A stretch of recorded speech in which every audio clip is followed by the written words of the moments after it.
Hi friends, it's Brother Peter bringing you the Sunday Gospel message. Sorry I wasn't here last week. Everything was going a little crazy last week, so I never got a chance to do a weekly reflection.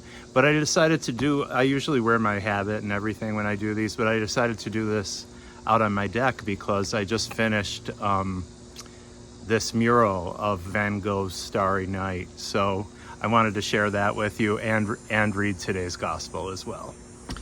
So, a reading from the Holy Gospel according to John. Jesus went across the Sea of Galilee. A large crowd followed him because they saw the signs he was performing on the sick. Jesus went up on the mountain, and there he sat down with his disciples. The Jewish feast of Passover was near. When Jesus raised his eyes and saw that a large crowd was coming to him, he said to Philip, "Where can we buy enough food for them to eat?" He said this to test him because he himself knew what he was going to do. Philip answered him, 200 days' wages worth of food would not be enough for each of them to have even a little. One of his disciples, Andrew, the brother of Simon Peter, said to him, "There's a boy here who has 5 barley loaves and 2 fish. But what good are these for so many?" Jesus said, "Have the people recline." Now there was a great deal of grass in that place. So the men reclined, about 5,000 in number. Then Jesus took the loaves, gave thanks, and distributed them to those who were reclining, and also as much of the fish as they wanted. When they had their fill, he said to his disciples, "Gather the fragments left over, so that nothing will be wasted." So they collected them and filled 12 wicker baskets with fragments from the 5 barley loaves that had been more than they could eat. When the people saw the sign he had done, they said, "This is truly the prophet, the one who is to come into the world." Since Jesus knew that they were going to come and carry him off to make him king, he withdrew again to the mountain alone. The Gospel of the Lord. So this is a really beautiful gospel. It appears in Matthew, and I'm not sure, it may appear in one of the other Gospels as well. This food miracle is it's very reminiscent of Moses in the desert, and in Matthew especially, there's a clear effort to present Jesus as the new Moses. So as always, there's a lot of different pieces and facets of the gospel, each of which would make a fabulous reflection. Jesus goes to the Sea of Galilee. These miracles near water are very special, and I have been to this area in the world, and it's very beautiful and unique. The crowd is with him. He goes up onto a mountain. And in Scripture, when we go up onto a mountain, we know that there's going to be something special imparted, a prophecy, message from God, a meeting with God, things of that nature. So we're elevated. So it's a place of spiritual elevation. And even now, people who aren't even religious will go up into the mountains and experience an elevated spirit just from the vibe and the reality of being above the world in this beautiful place. So there's a problem, though. There's not enough food, right? The crowd gathers. It's almost dinner time. What are we going to do? Et cetera, et cetera, et cetera. Now, this would be an impossibility in the ancient world. No travelers in the ancient world. It's not like they can just go to, Burger King. If you're going on a trip in the ancient world, you have to be prepared with you, with some things with you. So it's already a bit of a stretch, right? So, but no, there's no food. There's 5,000 people. 5,000 is also like, do you ever have an uncle who tells stories? And, the story gets bigger and bigger as the years go on, or as the night goes on and there's more and more to drink, the stories get a little more grand. Anyhow, 5,000 in the Scriptures means many, a lot, a whole mountainside of people, whatever. Nobody bothered to count the people and tally up 5,000.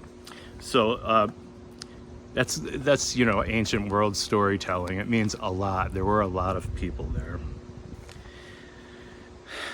Of all the little things in this story, my favorite, and it's not the first time I've said it, this has been my favorite. This part. There is a boy here who has 5 barley loaves and 2 fish, but what good are these for so many? I'm just in love with this little minute part of the story. There's a boy who shows up with his lunchbox. He has 5 loaves and 2 fishes. Okay? What a spectacular part in the story of Jesus this little kid plays.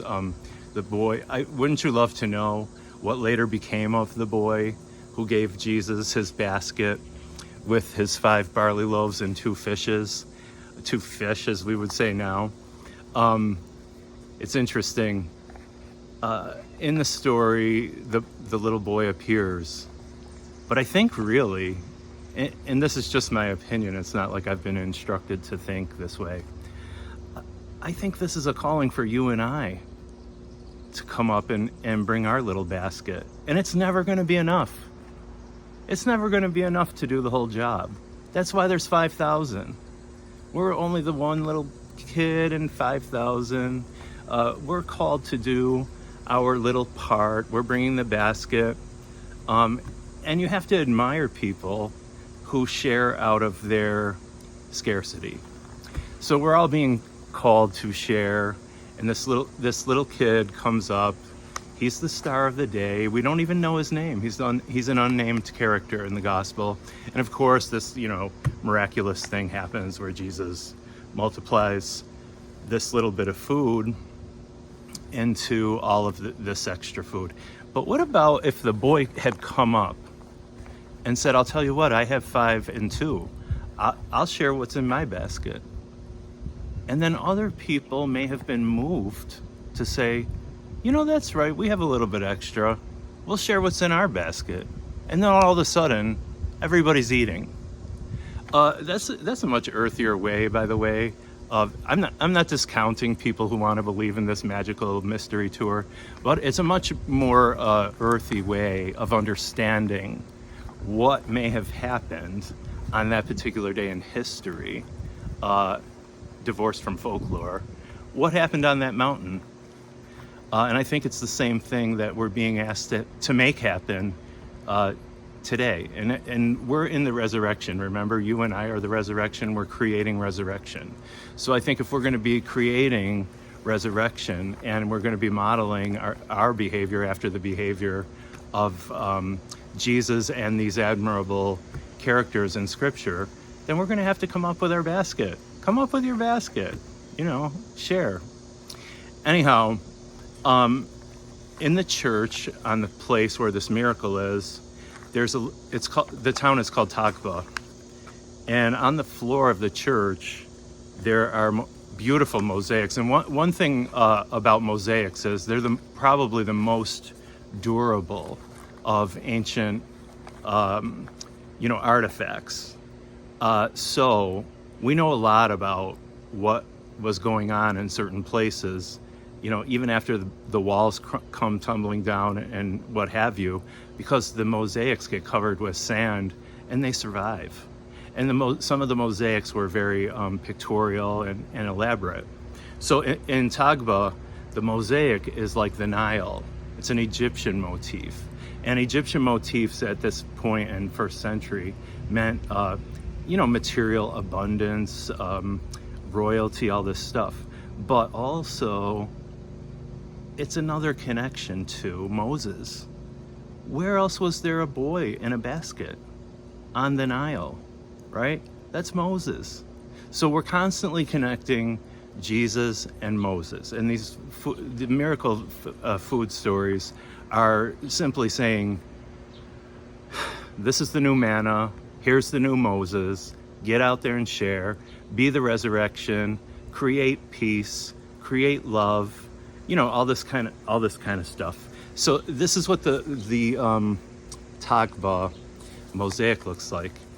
In the mosaic, there's 2 fish and 4 loaves. And the reason is this mosaic is right in front of the altar in the church of the multiplication of loaves and fishes. The 5th loaf is missing because the 5th loaf is the Eucharistic bread that is on the altar. So altogether, it's 5 loaves and 2 fish. So it's Sunday. It's a beautiful, gorgeous day. I'm wishing you a lot of abundance, beauty, art. Create something special. Bring your basket, whatever's in your basket, just bring that to the world like a little boy. It's not going to be enough. It's not going to be everything. It's not going to be enough. It's your small part. God will do the rest. We do our part. Our part is the littlest part. God does the God part.